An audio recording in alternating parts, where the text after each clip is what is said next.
হ্যাঁ বাবা। হ্যাঁ বাবু, কেমন আছিস? এই তো বাবা ভালো, তুমি ভালো আছো?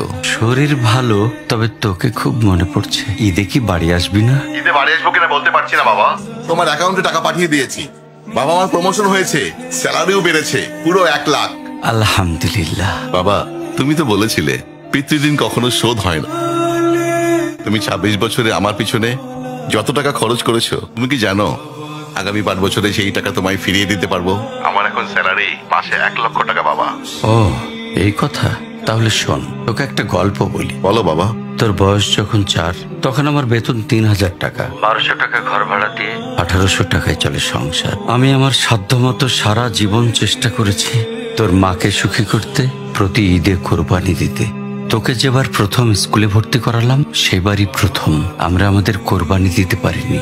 সে বছর তোর মাকেও কোনো উপহার দিতে পারিনি।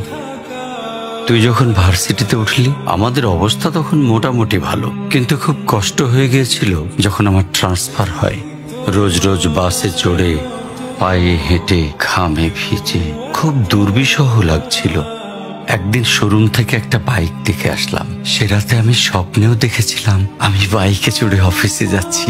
কিন্তু পরের দিন তুই বায়না ধরলি, জার্নি করতে তোর কষ্ট হয়। তোর কষ্টে আমারও কষ্ট হয় বাবা। আমি বাইকটা তোকে কিনে দিয়েছিলাম। তুই এখন লাখ টাকা বেতন পাচ্ছিস, কিন্তু মনে করে দেখ, আমার সামান্য মাইনে দিয়ে ব্র্যান্ড নিউ মোবাইলে হেডফোন কানে লাগিয়ে সারা রাত গান শুনেছিস, পিকনিক করেছিস, ট্যুর করেছিস।